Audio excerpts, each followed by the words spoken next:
Rice, another lot party quick tip. And before I get into anything, again, I'm going to try to pull this up. It should be Facebook Live. I'm going to try to pull that up so we can see anybody commenting on this video. So please chime in if you're watching it on Facebook. Share. Also, if you catch it later on SoundCloud and or which I would say SoundCloud, iTunes, or any of the podcasts, share or subscribe if you can, and same with YouTube. Hey, real quick, if you may or may not know, I actually started to do a weekly used cars show on CBT News. We've had 2 episodes so far, just kind of quick tips on those. But this week, this Thursday, is going to be a great episode. I interviewed Matt Lasko from Lasko Ford, one of the best operators I know, a good dealer interview there. And that show, that platform there is going to be, again, mostly doing a deeper dive with some tips, but mostly going to be doing interviews with dealers. So you can see and relate to how dealers are operating, and with vendors to help dealers. So that's going to be more of an interview platform there. So check it out, CBT News. It's worth the subscription there. So what I want to talk about is transitioning from a want economy to a need economy in a used car market. So a lot of talk going on. There's headlines about, signs of a slowing, of transitioning sales and stuff with used cars. April 1st, I put out a post. Check out April 1st, one of my posts and Facebook here, and I think LinkedIn. I was kind of warning of a transition. Now, again, not to say that dealers didn't have a record April and they had strong sales and strong growth. I get it. I know supply is tight, but I also know dealers that have 300, almost 400 cars on the lot. I know dealers that have personally bought 60, and another dealer bought 100 cars off the street to help stock their inventory. So there's ways to have inventory in your lot, and there's a lot of franchises that aren't affected by the chip shortage, and so they're having good months still. So, but typical seasonal slowdown happens in April going into May. We're warning a lot of dealers about that on April 1st, and dealers are starting to see the red flags now. Now, if you are slowing down, but inventory might be slowing down again, I've made this point. I'm not talking about bail strategy or anything like that. I'm saying if inventory levels decrease 20-30%, shopper counts are decreasing 20-30%, we have an even playing field here instead of a seller's market. And so the reason why I want to bring this up is as dealers are continuing, we started seeing transitions in shopper counts over the last month, upwards about 20% of active shoppers looking for used cars. If you need, hit me up if you want me to tell you where I'm getting that information from. We've seen ourselves, percentage of 2-week sale rates have dropped off in our dealerships over the last 2 weeks, or 4 weeks, I'm sorry. And again, we're kind of preparing our dealers for that because dealers are just starting to feel it. And if you wait to react to these type of market shifts, if you wait until you feel it, you're already too late in the game. Again, I just seen a headline from industry expert that was posted at the end of April saying early signs of a slowdown. But again, those actually started in April, and we're just starting. I just looked at Black Book indexes, and they're just starting to show, or Manheim too. It's like, even though it's only 1 or 2% this week of auction sales. So it was up to where 75% of what was running through the lane was selling. Now it's dropped down about 1 or 2%. I think it was 72% just this last week. The reason why it takes about 30 days for wholesale to start dropping off, right? Because as we're in this momentum of keep selling in April, we keep buying, and things are just starting to slow down. So we starting to slow down buying. So we've seen a drop off in shopper count beginning of April. We're warning about that. We've seen our 2-week sale rates at our dealers slowing down beginning of April. We warned about that. There was a little bit of a push on the second half of April, but it was a lot lighter than what it was in March. And traditional May and June is going to be a little bit lighter. So my point being here is we're going to transition into, unless the government keeps getting involved, we're going to get transitioning from a want economy to a need economy and everything. Think about it. Even us right now buying furniture, we bought some furniture, we returned it. We're looking at furniture to continue to buy. It's going to take us months just to get them because of the lumber shortage, and go back in the lumber shortage and housing market and the car market. Think about it. If you want a deck, but lumber just went up twofold, why would you pay twice as much for a deck that you might just want and not need, right?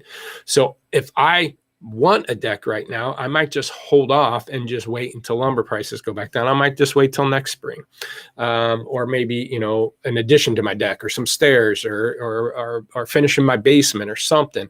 I might, if I don't need it, I might just wait until it's stabilized. Same with the housing market, same with the car market. I think is what's happened. It's going to happen is a lot of people had disposable income when it comes to furniture. You know, people, when they got money from the government, it was disposable income. It was added money that they can just spend. They didn't need it, but they wanted it, and it was nice, and they could get it. And that's driving all these cars. It's like inflation. It's just starting to drive all these prices up. And at some point in time, people don't have to do anything. They don't have to buy anything. If they don't need it, they're not going to. So why would I pay for a used car? Why would I buy a used car and pay more than what I can get a new one for if I don't need it? I'll just wait until the new ones finally come and get it at that point in time. So we're going to transition to a want market on everything. I think, you know, from wood to furniture to vacations and rental cars. I mean, it's just been a want market because we've had a lot of disposable income. The economy's starting to open back up. So let's just start, you know, having some fun, get back on vacations, go out and do things. Well, that's money being spent. And if this, you know, government freezes that off, which they will, tax returns done, stimulus money done. You know, so now what? Now things costing more money, and do I really need it, or is it something I just want it? And that obviously is going to start affecting used car sales, because we're at the lane and keep buying and bulking up an inventory, which again, roll the dice. You might end up being the champion and being the king of all this. Just carry to your sell rates. Just continue to carry your sell rates. That's all I was saying. If you can sell 100, carry 100, sell 100, carry 100. But if you're somebody traditionally selling 100, I wouldn't, and you try to carry 120, and you're still only selling 100 because you can't handle that process of increased sales, then don't just go out and buy cars to buy, because the customers don't have to do anything.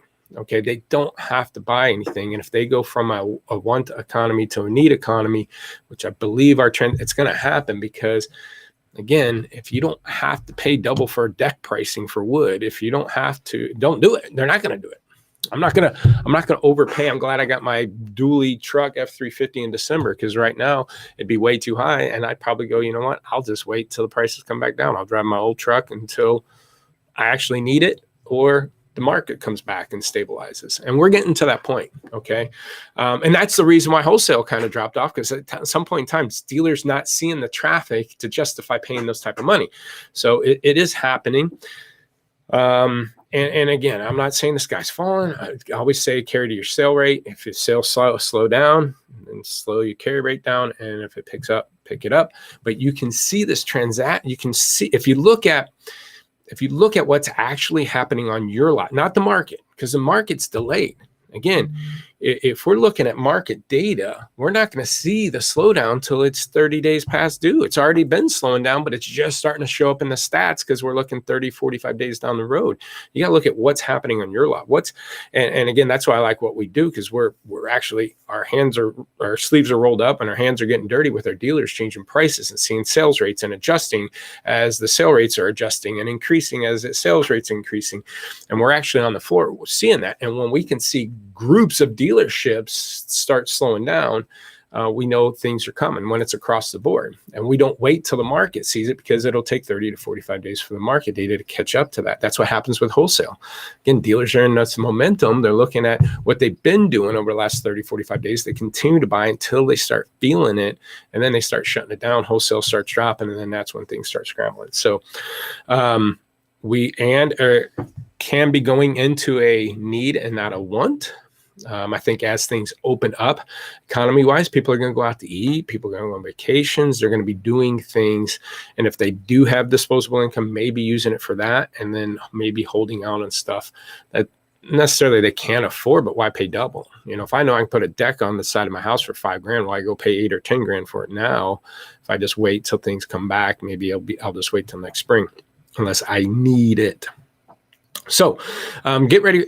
It's in that transition right now. Just be ahead of it. Watch your information. Watch what happens on your lot before you go look at the market, because the market will be a little bit behind with the data.